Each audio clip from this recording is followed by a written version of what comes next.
still waiting for Mheshimiwa Mark Nyamita to come on set so that we continue, but we are going to continue nevertheless as we take a look at what's happening on the front page of the Star newspaper. House tax illegal but pay for now, according to the judges. House tax illegal but pay for now. Judges, provisions upon which the levy was anchored were found to have no legal basis. That is as far as this is concerned. Provisions upon which the levy was anchored were found to have no legal basis. And now it was unconstitutional. Quashing of levy brought temporary relief to salaried workers. That is what it was yesterday. The courts said it was unconstitutional, but moments later, an hour or two, the courts also gave that stay order. House tax illegal, but pay for now. Judges, Mheshimiwa Basil, on the front page of the Star. Yes.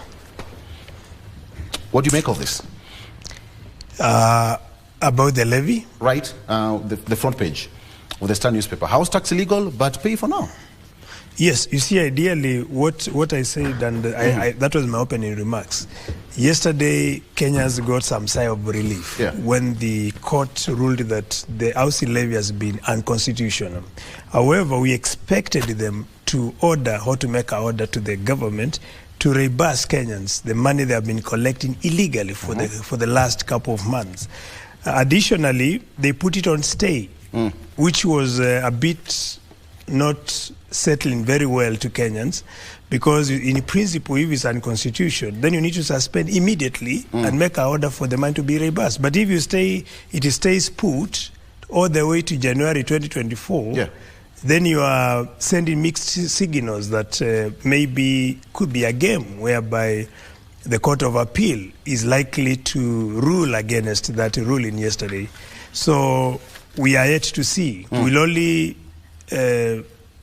say we're happy and start celebrating when the Supreme Court makes their final ruling, because from what we are seeing, they are likely to rule against the yesterday ruling by High Court. Because why would they put, why would they say the order, the continuous collection of levy stays put all the way to January 2024? That is sending some kind of, raising eyebrows as what could be happening under the service. Yes. Mheshimiwa Session, good morning. Finally, I think it is not right to be hypocrites in a serious nation like Kenya. Azimio and Kenya Kwanza in their manifestos had housing as one of their key pillars. It's agreed. So the principle of having housing is not in dispute in Kenya. The only problem is when we turn to be political, to support each other. Now that Kenya Kwanza is in power, those are the other side are trying to make sure that this pillar does not take off. That is to Mheshimiwa and our team. Well, it's not right to sabotage something simply because you're not in. It's for the good of Kenyans.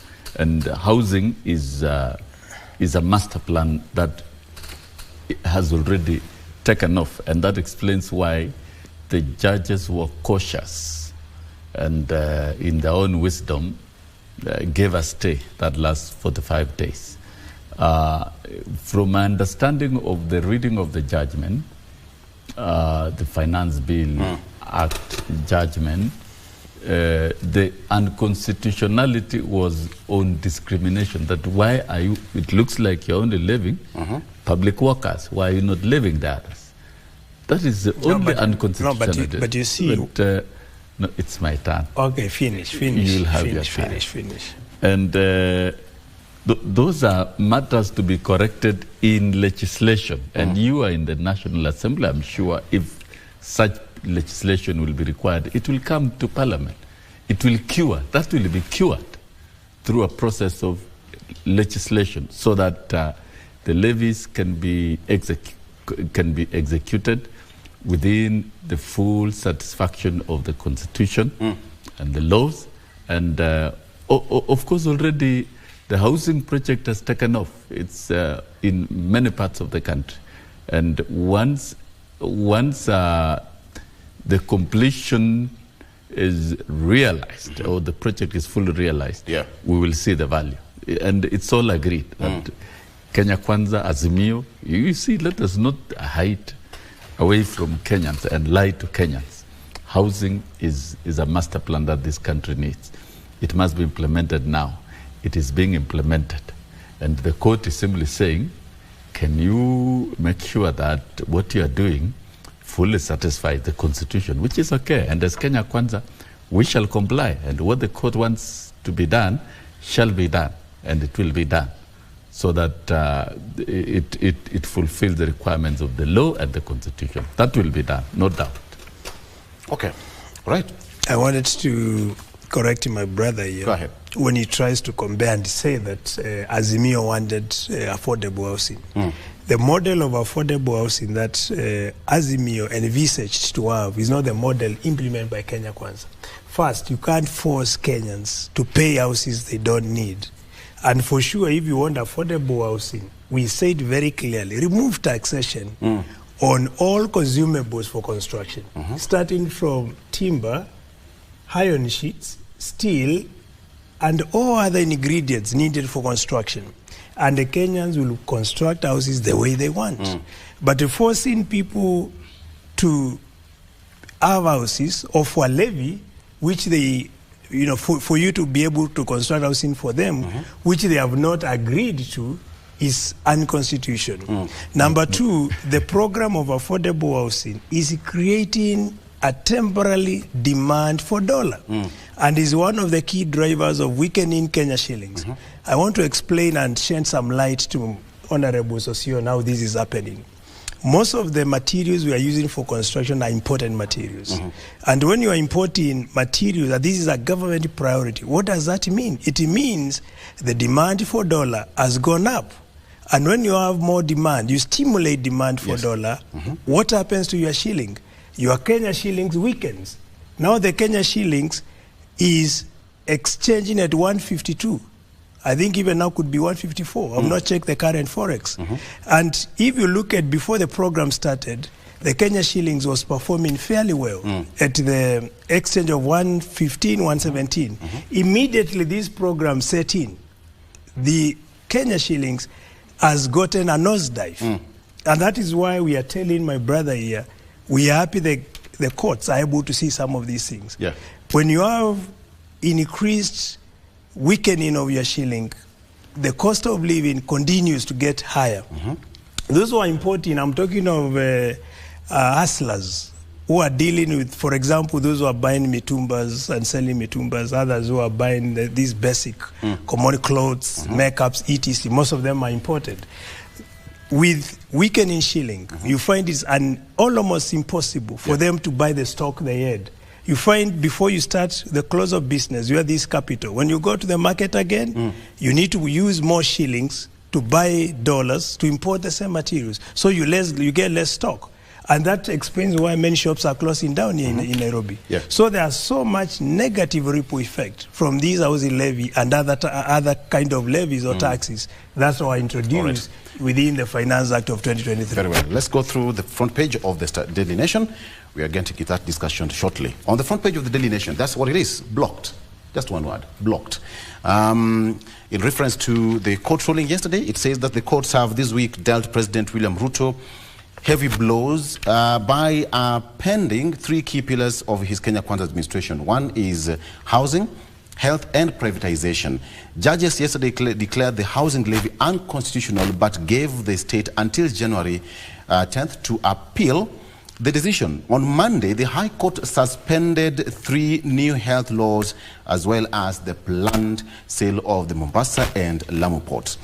That is what is here. But now the government says that they are going to fast track and align some of the rulings. They are going to align them in law, according to the president. So again, Raila hints at a return of protests. That is on the front page of the Daily Nation. MPs accuse insurer of giving teachers raw deal. Lawmakers threaten to cancel 53 billion shillings plan. That is on the front page of the Daily Nation. And finally, 120 killed as 89,000 displaced by floods. Garissa, Wajir, Mandera, Tana River worst hit. That is on the front page of the Daily Nation. That is almost the same thing. But I want you gentlemen to talk about Raila hints at a return of protests. What are we looking at? We understand that Azimio had a meeting yesterday and today. We're still waiting. There is a PG today. Yes, a PG today. Oh. So, hints at a return of protests, Mheshimiwa Basa? You see, people need to understand one thing. It's not that Azimio has high appetite or high affinity for protest. But when things seem not to be working, remember now, we are talking of an unbearable cost of living. And the outcome of bipartisan talks was that the cost of living issue was not dealt with as Kenyans expected. Now, the government doesn't seem to be committed to resonate or to understand the cries of Kenyans. And that is where now Azimio as a opposition bloc is trying to tell Kenyans now is maybe could be the time to exercise their rights on Article 37 for peaceful demonstration or peaceful picketing to be able to air their views and tell the state that we are trying to survive. Things are not okay for us. So that is a kind of discussion happening. It's not that we have an appetite for demonstrations, but the Constitution does stipulate the need for peaceful demonstration in a situation whereby your issues are not dealt with and the government doesn't seem to be committed to understand the cries of Kenyans. All right. Now January, do you know we are coming to January and Honorable Sosion being a teacher, we don't know whether our students will go to school. For your information, we're looking at capitation that has not been delivered to schools last year, and the school fees being reviewed upward. Many of the poor parents will not be able to take their kids to school. When you go to the universities, there are rumors, and those could be, I don't know that there are rumors or that could be true, that most of the universities will be privatized. You know, when it is privatized, it means that only the rich will afford university education. And this is a very worrying sign, particularly when families are preparing to go for holiday, the long holidays, the Christmas festivities. And January will be coming after Christmas, where now the clock will be ticking and telling people you have to take kids to school. So we don't know what will happen at that particular point. Maybe Honorable Sosioni could shed light to Kenyans, because it will be a worrying situation. Yes, first, before I answer that, let me repeat the previous comments on housing, that the shilling is falling because of the housing scheme implementation. That is fundamentally wrong. There are other factors outside the housing scheme, and in fact, the housing scheme is going to be a big relief to the economy, to create jobs. And if there are construction items that have to be imported, they will be imported, and they will be affected by the taxation measures that are existing within law. And trying to impute that the Azimio policy is that Kenyans construct their own houses, I think is new to Azimio. I was there not very long ago, and I was approached by the leadership that you accept workers to be deducted. That was 1.5% unconditionally for housing. The same leadership of Azimio. Yes. Who approached so really, yes, the leadership of Azimio at that time. Yes, and I was given stern warning: if you don't, then your union will be disorganized. It's so really, let us not lie. And we have seen there are your documents, unless you are a stranger to your own manifesto. So really, it's not good to lie and say, oh, the economy, the exchange, we are losing the dollar because of construction. No, there are other factors about the scarcity of the dollar in developing economies. It's not only Kenya. So those other factors are indeed known. Then to the issue of capitation, non-remittances. And we all know that a lot of financial challenges within the financial space of Kenya, and that is affecting flow of revenue. But Capitation to schools, I am convinced it will be wired as required. And we are in the month of November, and I'm sure all is being done to ensure that capitation as stipulated in government policy will be wired to schools. That is one. Number two, the assertion that fees will be revised upwards for families, I don't think you are living in Kenya. No fees will be adjusted upwards in any institution in Kenya for public school. That one I'm saying it with authority. The minister has stated it very clear.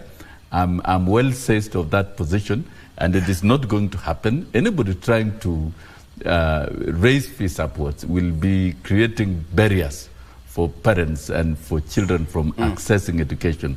That will not be allowed.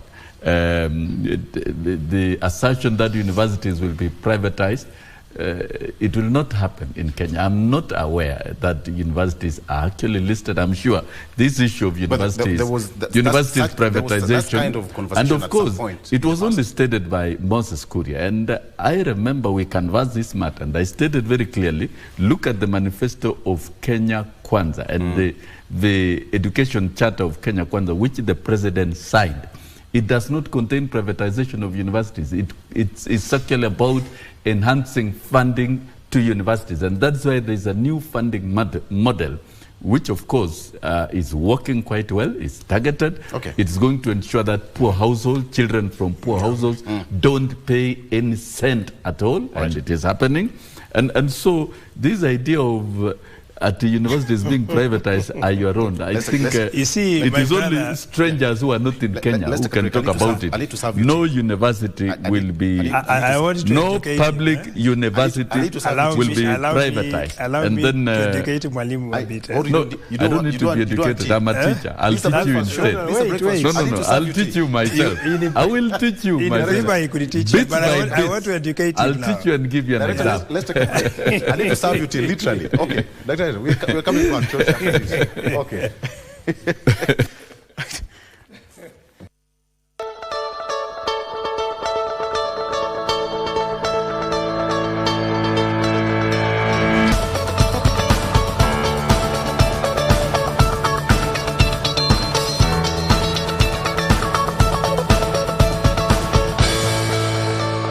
All right, welcome back. So I promised I also have my cup of coffee here. We are serving hot breakfast. Mheshimiwa Basil pia kuna yake, Sosion pia kuna yake. So what about you? We are doing this. Karibu. Okay. You are watching us from home. Mheshimiwa Sosion, you said there's no capitation will be fast-tracked next year, no privatization of any public university. We'll come back to that later on. But finally, on the front page of the Standard newspaper, workers' tax jubilation. High Court said that the 2.75% being deducted as housing levy is unconstitutional. A move that brought relief to many employees, but respite was short-lived after the judges suspended the decision. Now, I want to give you some figures here. 18 billion shillings is, according to Kiare, he said it had already collected from salaried employees, 18 billion shillings. That's in a span of 45 days. The judgment has been suspended as requested by government. That's until January 10th. So 2.75% is of percent of a worker's gross pay that was being deducted as housing levy. 18 billion shillings so far collected from the salaried workers. Again, very first on the front page, free, ? Everyone to pay for new health scheme. State sets up emergency flood center. Of course, the president and the cabinet had an emergency meeting a day or two ago at State House. Costly power tariffs leaves KP in the red. And that is that. So according to the judges, it was unconstitutional, but workers' tax jubilation. Mheshimiwa Sosion, you are so averse with the workers' plight in the country. But I'm just surprised that you are also on the same page with government that they should be deducted. I don't know how. Definitely on the same page. Why? This is something, this is a social scheme or a social program that has been well thought out, that has been discussed, that went through public discourse during the period of elections. And therefore, the main beneficiaries in the housing scheme will definitely be workers across the country, because the housing scheme will be implemented in all the constituencies of Kenya, considering that the settlement aspects of different workforce and Kenyans who are able to acquire houses that are affordable are living within our counties. So yes.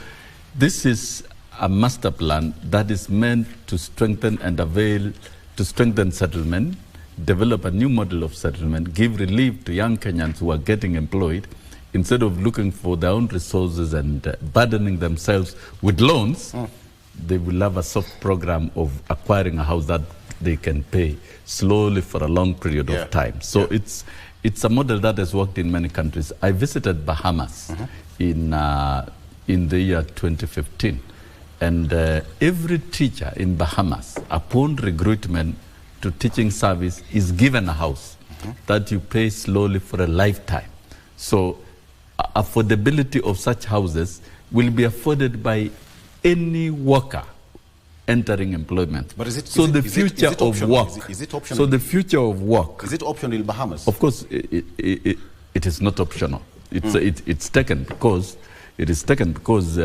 teachers don't build their own houses. That is their own culture. So you simply acquire your house, you stay in your house, and pay for a lifetime. It's one of the benefits, one of the terms of services. And therefore, I'm seeing the future of work in Kenya in terms of young Kenyans. Instead of burdening themselves with loans, supervising construction, doing things that are so difficult, they will simply concentrate in their work and use their pay slips to buy a house and service that particular loan. And not only workers, any Kenyan, any business, mama mboga. Because if you are paying, instead of paying rent of 5,000, you occupy a house and repay at the rate of 2,000.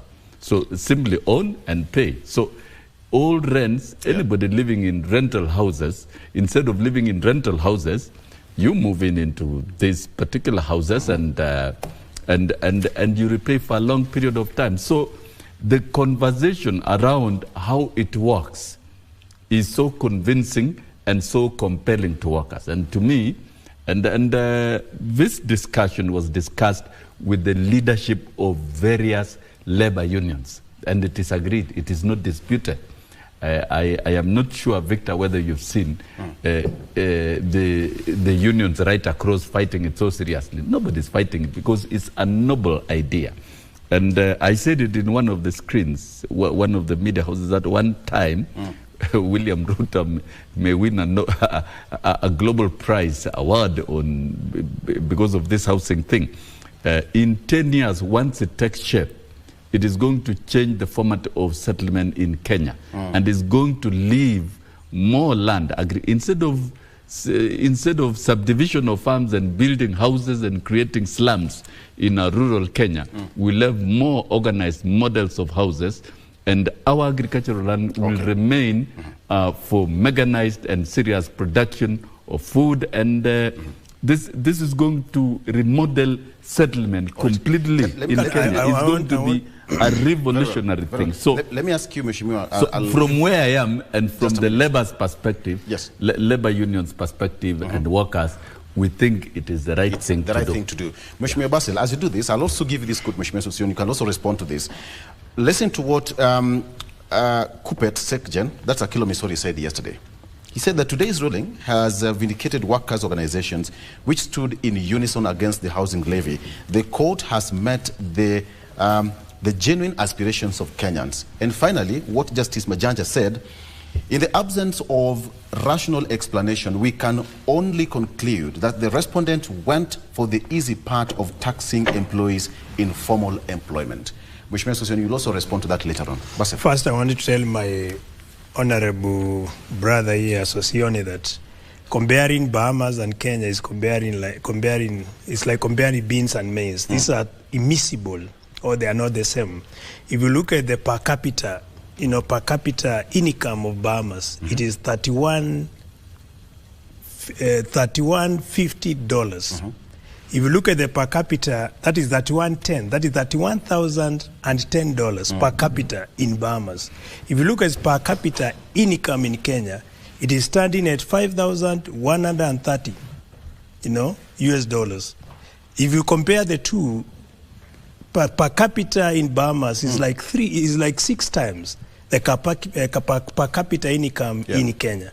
So if you tell us the reason why you compelled Kenya Kwanza to impose these illegal housing levy, which is compulsory to all Kenyans, is because you went to Bahamas and saw that Bahamas, they have a similar programs. That is completely unrealistic and is hypothetical. You don't need to come up with hypotheses and try to do testing in Kenya. What should happen here, you need to understand, when you're coming up with the taxation, there are two major theories for tax. That's why I told him I want to educate him. One is Laver's curve. Laver's curve is where you look at the ripple effect of multiple taxation. If there are multiple taxation, what does it mean to your people? It means the disposable income is compromised and the ability of your people to spend becomes weak. The other one is what you call the ability to pay tax. These are models which are used. So tell me, which model did your government use to come up with these new taxations? Let me take you back and educate you properly. Don't try I'm disorganize. telling you. But I have to report first. I gave an example of Bahamas because I've witnessed firsthand. We can give you Germany, the settlement system. But you can't compare Germany and Kenya as well. No. You've asked a question. Okay. Settlement models in Germany, settlement models in Singapore, settlement models all over the world. They are there. We must get an organized Kenya, and that which young Kenyans entering active economic labor market, either as self-employed or being employed informally and formally, are able to access houses. Housing is a constitutional requirement. It's a right provided for in the Constitution. And if you are pushing that model in Azimio, it was right when you wanted to do it. And then now it is wrong when Kenya Kwanza is implementing. That is being a hypocrite. And I've actually given you very many global examples. So the naysayers who are trying to fight it for the sake of fighting for political reasons are indeed being dishonest to Kenyans. Even though our economy is still growing and it's on the right trajectory, and Kenya is a promising economy within a global central communication hub, continental communication hub. All we need to do is to organize the country and do what must be done. So if it is a time to do housing, let's do it. Let us not frustrate it with a lot of negative narratives simply because you are not the one doing it. It is being done by the government of Kenya. It's not being done by an individual. Disposable income for Kenyans and the cost of living, it was not started by Kenya Kwanza. And we all know this administration was led by Jubilee. It's a Jubilee administration that transformed itself into a handshake administration from 2018 to 2022. And in fact, when we took over this administration, the economy had been so messed up and disorganized by the handshake regime, which now they're very busy trying to frustrate every pillar of this. If you bring in the issue of disposable income, if you bring the issue of disposable income, the economy, wherever it is, we can't compare our economy, say, for example, with the Bahamas and say what the Bahamas is doing we cannot do because the disposable income is low. No, we must grow our economy. And if you look at the master plan and our pillar, if you look at the master plan, if you look at the master plan and our pillars, that's why I'm telling you. Kenya Kwanza, you see, the problem with Mwalimu is not willing to learn. Even when he was teaching, there are times you could allow your student to teach you. That's exactly what I'm trying to do to him. Now, when it comes to, I want to finish my statement because I asked him, he was not able to respond. I want to tell him now. No, when you go now to the affordable housing, he's talking affordable housing. Let's talk about I'm not personal, I'm just trying to explain. Victor, if you go to the affordable... Let me finish my presentation. I know I asked him a question, but let me finish my I'll give it presentation. back to you, Mr. Sossion. Let me finish. It's my time. I was talking. I just asked him away, but he was unable to answer my question. Yes, so what I wanted to tell him that if you go to the rural areas, what they are referring as affordable houses, these houses are also sold. Like they are collecting money from workers. When the houses are completed, they are supposed to sell to you. So what model of affordable housing is that? And if you go to rural areas, majority of the people in rural areas, they have their own houses. Tell me the percentage, do a comparative study. Tell me how many people live in rent houses in rural areas. The percentage is so it's actually like it's a meager. Yes. It's not, doesn't meet any thresholds of study in terms of the number of people who are living on rent houses in rural areas. Most of the people in rural areas, they stay in their own houses. So that's why I told them, if you listen to me in Parliament, I said that if indeed you mean well on affordable housing, can you zero rate taxes on all ingredients of constructions, from cement, timber, iron sheets, etc.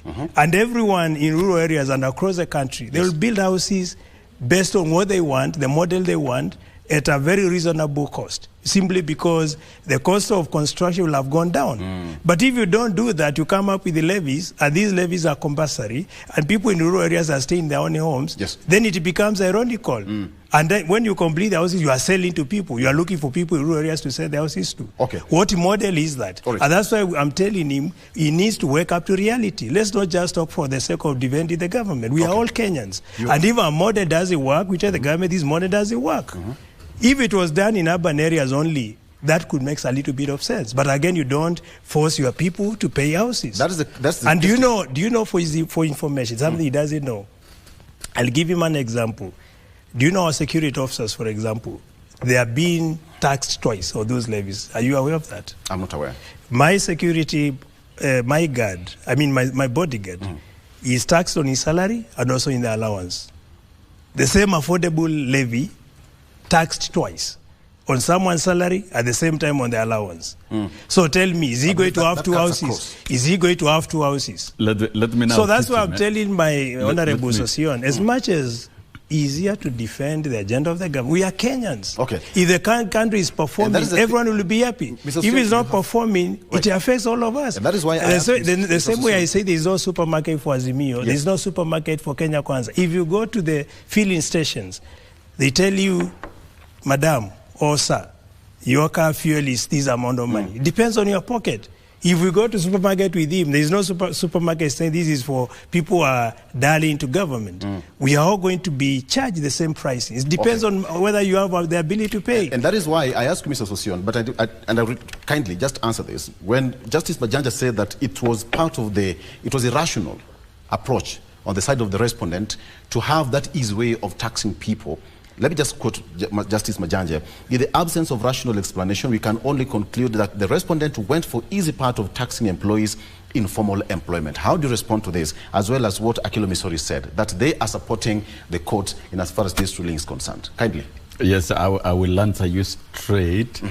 What the judge is saying is trying to actually clarify what he calls unconstitutionality, that we are only taxing for employees in formal employment. And that is why he's calling it is an easy way. And remember, this is a social scheme that's supposed to benefit all Kenyans. And the president has said very clearly, we will cure those legal aspects where it looks like it's irrational. That the president has said very clearly. That will be done. What Akilo Misori is saying, most of us, the work. What I know Akilo Misori is, he represents a union within the teaching service. There is not. We've not had make noise about this. We've not had court to dispute this. Court was not dispute. So I don't understand who Akilo is trying to represent here.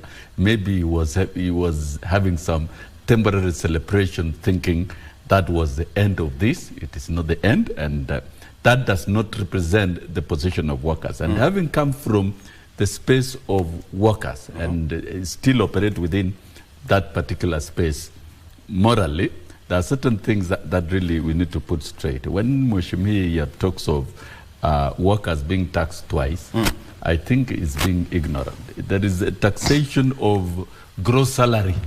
Very many taxation, whether it's NHI, all these statutory deductions are ordinarily based on gross earnings. Gross earnings. So if it is the provision of the law that NHI deductions shall be affected not on the basic salary, but it shall be affected on the gross salary.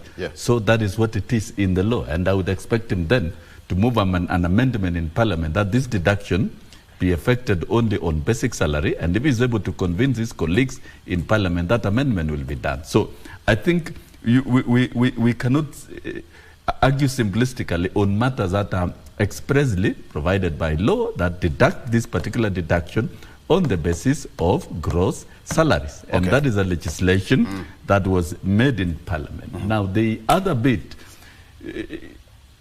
the argument that people already have houses, I think that is a very cheap argument. We are looking at... It's a reality. We are looking at our economy. No, allow me to rebut. Don't speak on my behalf. No, I'm also trying to... don't speak on my behalf. I'm the driver here, Mr. Socio, so I have a right to ask. When you look at I'm the driver here. When you look at the past, when you look at the past and at the present, and you get stuck there and you don't think there is no tomorrow, that these young Kenyans who are graduating from various institutions and they're getting into the active labor market, those are the ones who will need houses.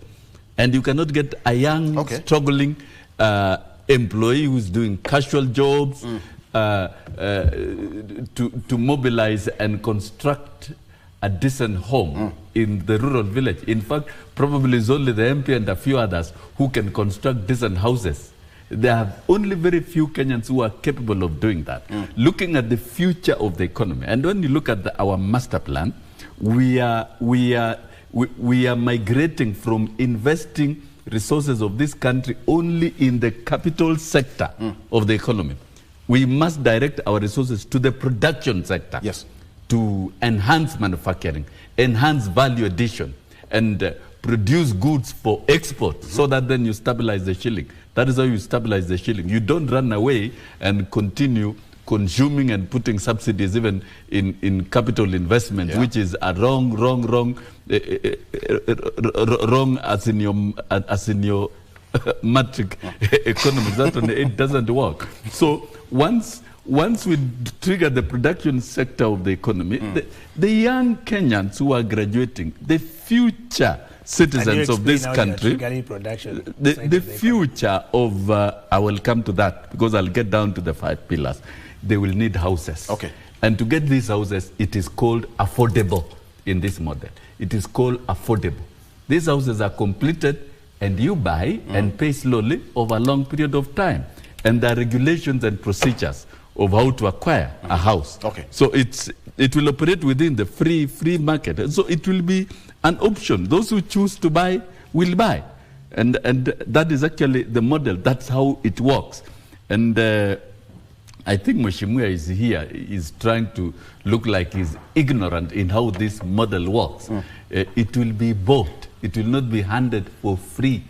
Young Kenyans those who choose to buy will buy. And there are rules and regulations in all this. Production, as is talking about. If you look at the 5 pillars of Kenya Kwanza, which has already worked, number 1 is reforming the agricultural sector. Kenya is an agricultural country that many households rely on agricultural economic activities. And then we have seen what we have done in terms of lowering the cost of fertilizers, waiving taxation on raw materials for manufacture of fertilizers, manufacture of chemicals, and we have seen the reforms, the pragmatic reforms that are being undertaken in the coffee sector so that you remove cartels and you market coffee directly, the coffee we are taking here, and Kenyan coffee farmers will be able to get value for their money, and get what you call guaranteed minimum return. The same in the dairy sector, that is being done. The same in the tea sector. I'm a tea farmer myself, and I can say our bonuses this year as farmers has gone up because of these reforms within the sector. You see, the previous government, particularly the most mischievous one, the handshake regime, promoted cartels within all these sectors and supported the farmers of Kenya. And that is being corrected. Okay. Mumia sugar, you know, is coming back. It will begin roaring from the 1st of December. Those are clear indicators. We have produced this year up from 30 million metric tons of maize up to 45 million metric tons. Okay. Those are data that nobody can dispute. All right. And even the cost of I have given you of unga is coming down. So I've given you 5 minutes. Reforming the agricultural sector, and then he doesn't know how to summarize. I gave you 5 minutes from 5:53, now 5:58. You see, kindly, before you take a break. Before the break, yes. When you talk of production, I was trying to listen to him. And if what it means by production to him is only purely on fertilizers and reorganizing exports, that is a very partial element of production. Because if you look at fertilizers, what they are doing, the subsidies, how many counties really want fertilizers? It's only, I'll talk of only Rift Valley as a province, the way it used to be called, and Central Province, and a little bit of Kisi. Ukambani, our land is extremely fertile. Something he needs to understand. Now he needs to go. Can I finish? I allow registering farmers for fertilizer. Can you allow me to finish? He's just doing it because the fertilizer has come. He has no option because you can't throw the fertilizer, it has come. If you go to Kambani today, because we have proper rains now, you'll find grass or vegetation has sprouted, even without any fertilizer, within the first week. That is to tell you our land is extremely fertile. What we want is not fertilizers. What we need is construction of proper dams. These are the dams that are going to support irrigated agriculture. Then from there you get your human capital to farms.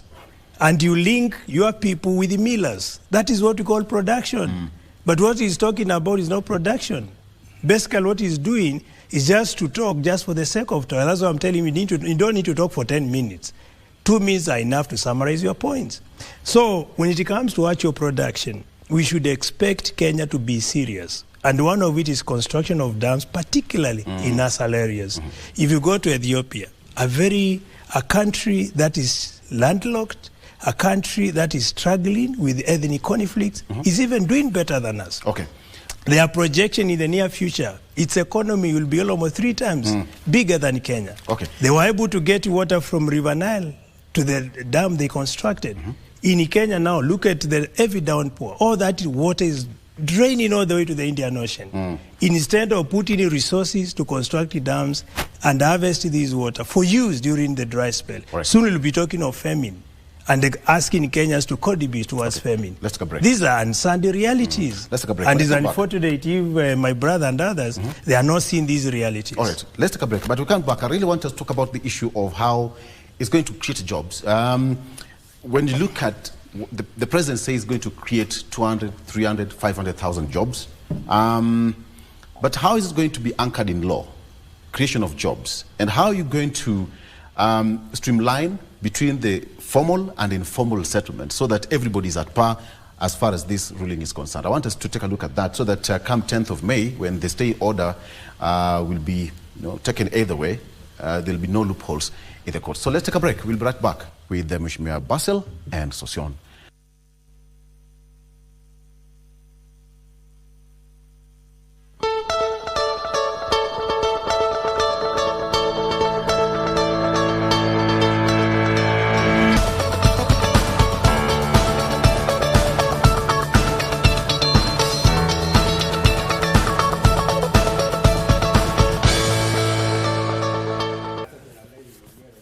Okay, Sawa, welcome back. Thank you so much for staying with us. Now, let me take you through, this is our X page, not Twitter. It's changed to X. So, Mheshimiwa Sosion expressing his point there quite passionately, with fists folded.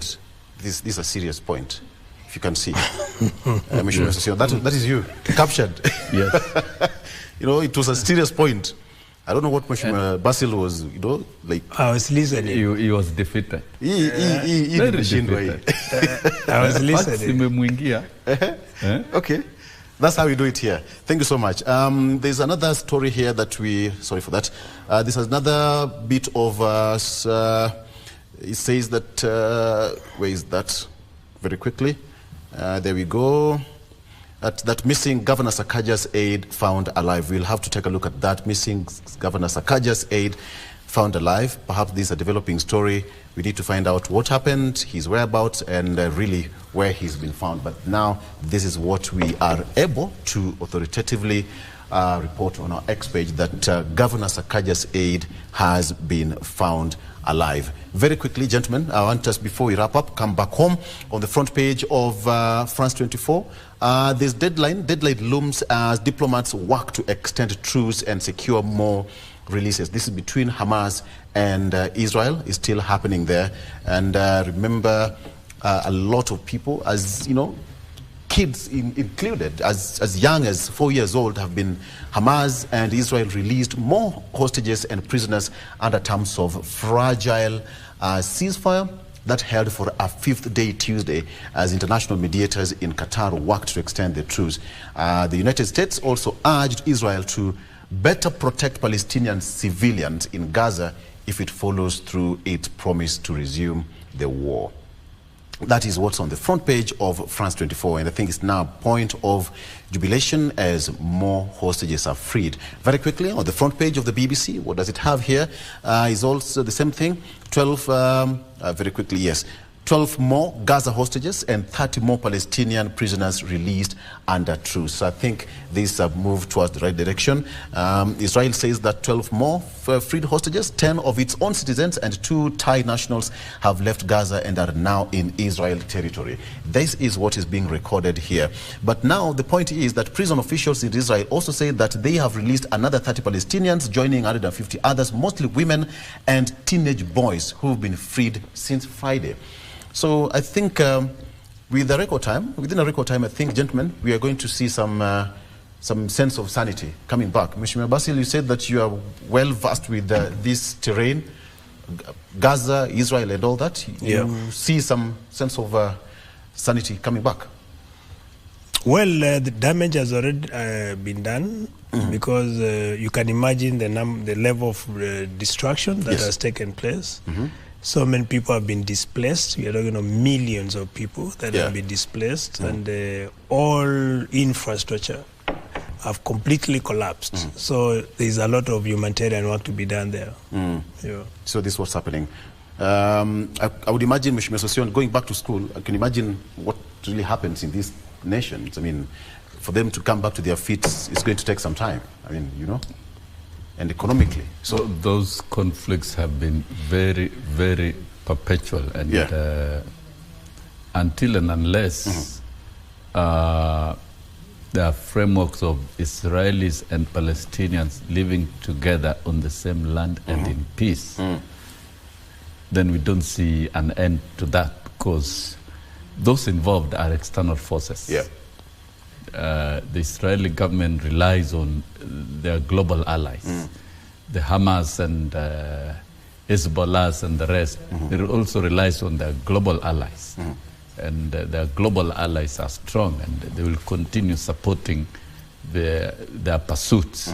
And I don't see it coming to an end any soon, unless the UN, the UN itself says of the matter and recommends a lasting peace settlement. Okay. All right. I think that's all in point. So let's come back home. We're coming to the final end. So let's turn pages, gentlemen. Very briefly, it's not been a very good week for the state, so to speak. It's been a week of cases being thrown out. But let me just ask you, as we finalize on this issue of the court ruling, how is the government going to streamline what the court ruled yesterday to make it legal within a span of 45 days? You're still going for recess. Parliament going to for recess? Of course. All right. So how is it going to work? Is it going to go through Parliament? Are you going to have special sittings to entrench some of these legal requirements in law? Number two, how is it going to create jobs for the Mwananchi that it's going to be quite easy for the salaried and informal settlement, the informal category in the country? Let me start with you, Mheshimiwa Basu. First, between now and January, there'll be the government. I'm sure they're going to appeal. Yes. And lodge the appeal in the Supreme Court, basically, and that is very likely to nullify, or reverse the judgment given yesterday. So when it comes to making new legislations, that cannot happen between now and January, because now we are about to go for recess, long recess, which will take place next week from the 7th. I think next week will be 7th, if I'm not wrong, from my calendar. Yeah. So if you look at what's going on, definitely, as I've said, there'll be an appeal in the Supreme Court, and I expect it to happen. And that is why you had the High Court saying that whatever ruling they made yesterday, if it comes to the levy, it is going to stay put all the way to January 2024. So that will give government enough time to be able to appeal and perhaps continue with implementing the agenda. Okay. When it comes to your second question was on how to balance between when it comes to the houses, I mean the jobs generated, I always have an issue because Article 10 of the Constitution clearly talks of equity. It will be important for the head of state to create an analysis to tell us who are the people who have benefited from these jobs. Yeah. Because if you lump up and you say we have generated jobs to 24,000 people, Kenyans, we don't know who are these Kenyans. It will be important because our country since independence has been polarized ethnically. There's a lot of ethnic affiliated kind of work distribution. And to ensure equity and to give equal opportunities to all Kenyans is important. When we generate jobs, we do analysis so that we know work distribution, who are the people who have benefit for these jobs. So that is what we expect the head of state to do. Not just to tell us we have generated 24,000 jobs, but we don't know who are the beneficiaries of these jobs. So this is something that he needs to do. So on about striking a balance, personally, as I've indicated to my brother, Honorable Sosion, this housing levy, it needs to be relooked into. Let's not force everyone to be able to pay for a levy which they are not willing to. It should be voluntarily. If I decide maybe I want to benefit from the housing levy and have the ability to be able to buy the house after it has been constructed, then I should enroll in the program. And when I enroll, I'll give consent and tell my employer, please deduct this amount of money towards my house, which I'll pay. And then you can agree with the government, you are constructing my house for how much money? So that you know at the end of the period, this is what I'm expected to top up after the government has constructed the house for me. That is a very transparent model which Kenyans would accept. But currently, money is being deducted. You don't know what kind of house it will be. You don't know how much that house will cost. You don't know whether we will be in a position to buy the house, etc. Yeah. So what is happening now? Call it a scam. The model is not working. If it was working, it should be voluntary, and there should be a discussion between the contributor and the government, so that the contributor knows for this period of years, I'm contributing this through the money being deducted from my salary. Okay. And then at the end of the day, I'll top up with this amount of money to possess the house and to own the house in principle. Correct. Very well. Mheshimiwa Sosion.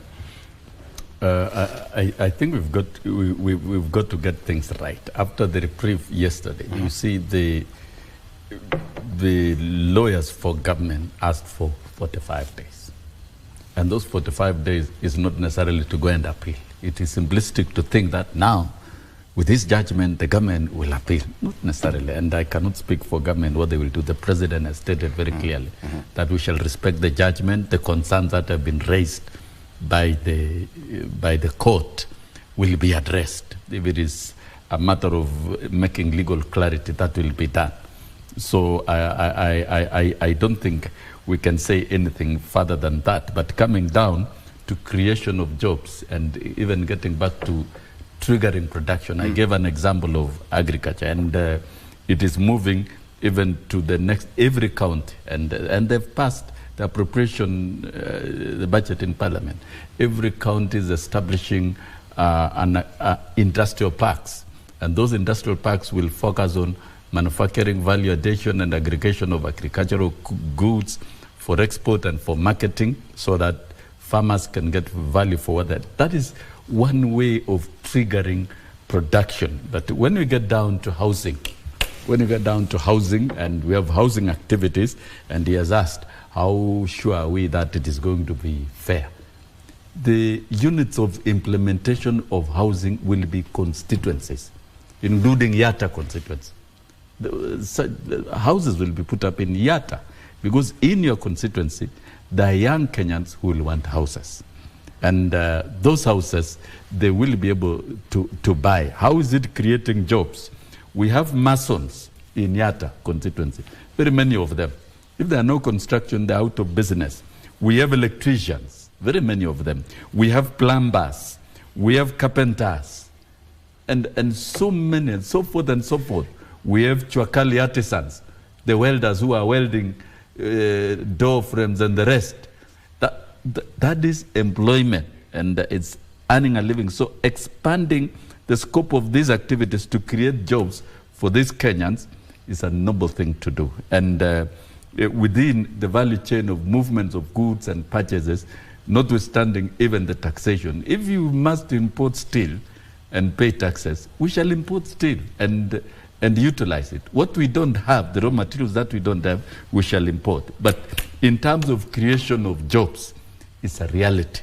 Because if you are building your own house, all of us have built, all of us have engaged in this construction. You pay so much to people, to watchmen, and to workers, to casual workers, and those ladies in the village will have time to come and sell their porridge and the rest. You create some economic activities and movement of money. Out of this, money will move to citizens, and it's going to be an active, because housing demand is not going to stop. Our population is growing. And in fact, when we checked in the housing program and in government, this law was passed in 1967, and it was not implemented. These social schemes, NHIF was introduced in 1966. It was implemented. NSSF was introduced in 1966. It was implemented. The housing program was introduced in 1967. It was not implemented. So we are simply revisiting what was not done. If this was done in 1967, we will not be having all these slums that we have in Nairobi. We would be having a more orderly city and a more convincing program of expanding houses. And as you build those houses, the people who work there earn a living. That is what it is. And you must look at majority of the population of the people at the bottom, because you cannot give them formal employment. You create jobs of whatever nature at that level that are decent and that can help them earn a living. So this is how it works in terms of economics. It's not creation of formal employment. And this is a reality. It is going to be devolved to all the 290 constituencies, so that it affects and benefits all Kenyans evenly without discrimination. Kenya Kwanza government will not practice discrimination. So Mheshimiwa here should prepare to identify land in his constituency for his Yatta people, and that affordable housing will be a major activity to your constituency. You know, yes. Talked about irrigation so that you can support agriculture. It is one of the major undertakings. Very carefully, and there is something he is failing to understand. There is something called sustainability. If you initiate a program, you need to ask yourself, how sustainable is it?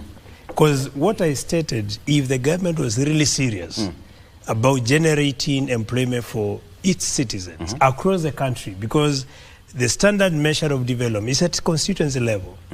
If they were serious, they should have zero-related tax on all construction materials.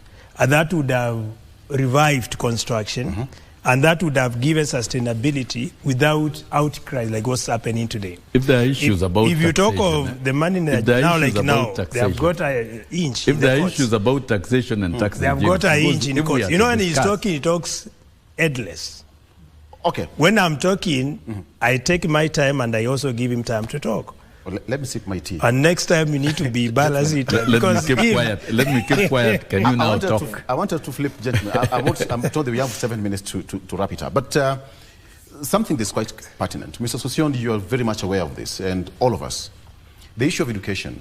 Students have gone to court, have sued the Attorney General, the CS, and there's another person, one of the respondents. But then now, can we say that the education system, we've learned so many lessons from the education system, from the last examination of KCPE. A lot of complaints out there. Mheshimiwa Sosion, let me start with you. From your own experience, what really happened? I think you've asked the right question. Exactly. What really is what Kenyans should ask. What exactly happened? What happened with KCPE? Yeah. And it's from there, once we get the answer and the fact, then we'll be able to reason. Really, nothing fundamental went wrong. Results were properly marked and properly deployed in the portal of Kenya National Examinations Council, and authentic results deployed to the school portals. But during the SMS bulk transmission of individual results, there was a mess up in the transmission. And those errors were detected by many parents. A student who did not do Kenya Sign Language indicated that they had marks for Kenya Sign Language. And so what was deployed by SMS were actually inaccurate results. But the accurate results were contained in the portal, both for the schools and the next. So the question is, this transmission is not really, which of course eventually was corrected, should not worry anybody, because that is not the authentic results.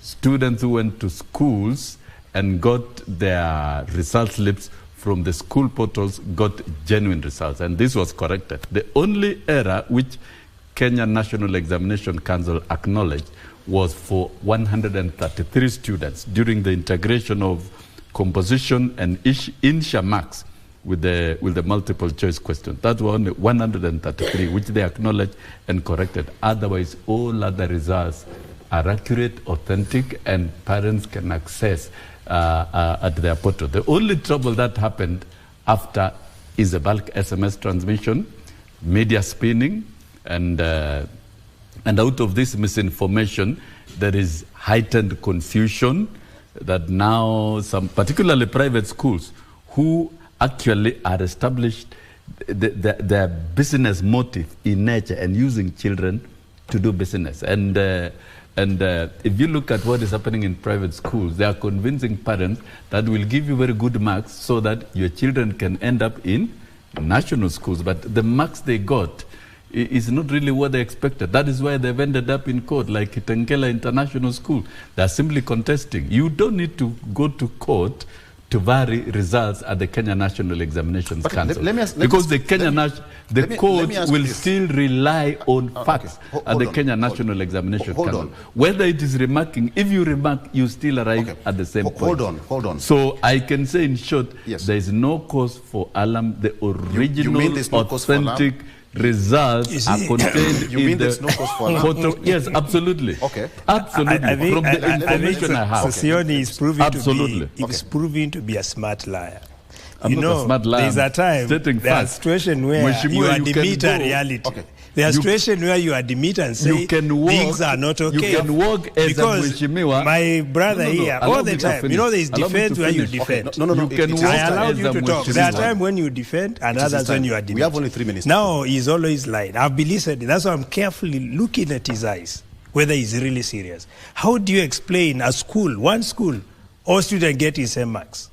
I will. And then he's telling me the problem was the transmission from the ministry by SMS to students. No, those students. These are outright lies. It's outright lies. Why do we have people who come these are live stations and you are lying openly to people. Instead of apologizing to parents and the students who are given marks which they for papers they never sat for, instead of apologizing for students whose future has been put in a very gloomy situation. Because now, if you produce this kind of results, what are you telling employers? The quality of education in the country is not authentic, or it has been diluted. And when you have diluted or poor education system in your country, you have no country. So instead of bringing sanity in the education system, is here trying to defend and put in lies life to Kenyans, in a live television. So what he should be telling us is, we admit there is a problem, and as a government, we are initiating proper measures. One is even to tell the minister to resign. If I was a minister for education today, I would have resigned, honestly. Because this is a total failure to the system. Because you are supposed to make sure you give credit to the education system. Now the people who are reading newspapers and seeing what's going on in Kenya, what kind of image, reputation of our education system are you sending out there? And how do you expect graduates, those who are transitioning to secondary school and later on to the universities, so how do you expect potential employers to even... And when you look at the education is a foundation of all facets of life. Victor, one item that must be corrected. And that's one why item that must be corrected. There is a time to defend. There is a time to admit. Item that must be corrected. We are, as an honest government, what happened is wrong. Must be corrected, and the people responsible are going to be punished according to the law. That's what you should be telling us. One item that must be corrected, Victor. Build an image. Because you are peddling lies. No, we are peddling lies. As a response to that. Now, this idea of this information of students getting the same marks from the first to the last. We saw it in the social media, and we checked with NEC. We checked with NEC. We checked with NEC. Almost all students got 60%. We checked with NEC, and somebody only picked common scores, say, for example, 75%, and listed only those who scored 75%. They didn't list other students who scored other scores. And it is possible in multiple choice questions to get a significant number of students scoring a certain percentage together at the same time. So was this deliberate? So to the point, was this deliberate? Whatever happened, was it deliberate? It was deliberate to cause confusion. If I pick a matrix sheet of results and I only generate another list of students who scored 75% and splash it in the media to say these exams are not authentic, it's not right. The original, particularly that school, there are many other students who scored above 75%. There are many others who scored below. I have said here, and I urge Mheshimiwa, can you go to NEC? And if you don't know NEC, I will take you right after this show so that we can check in the portal of NEC and check in your schools, in your constituency. Listen, check in your schools, in your constituency, the school portals, and you will realize that the results have been delivered, they're genuine and authentic. You said, and by the way, Victor, yes, the public schools are comfortable, they have results. I don't think so. Yes, they are. Okay. The only complaint we have seen is with private schools. And by the way, I don't defend lies. I'm told we are running out of time. I have checked. We were having a conversation. I wanted to second him to be the CS, but now with these lies, it will be worse than much. We were having a conversation. If Mheshimiwa has not sought for information and clarification, you said you cannot talk about what you don't know. I thought Sosion would defeat you very well as a CS as a honorable member of parliament, as a potential you liar, can go to NEC and you can go to the ministry to get facts. Don't work from your house to the studio and battle lies. That does not work. So let me ask you. It doesn't work. We cannot run this country and we cannot run education using misinformation. Thank you so much. We need to wind up this. Oh my God. My coffee is cold already. It was hot. Give us another cup of coffee. Mheshimiwa Sosion, thank you so much for coming. We've talked about matters national concern. Mheshimiwa Robert Basil, also member of Parliament representing Yatta. Thank you so much for watching the show. My name is Victor Lowe. Have a good morning. Bye-bye.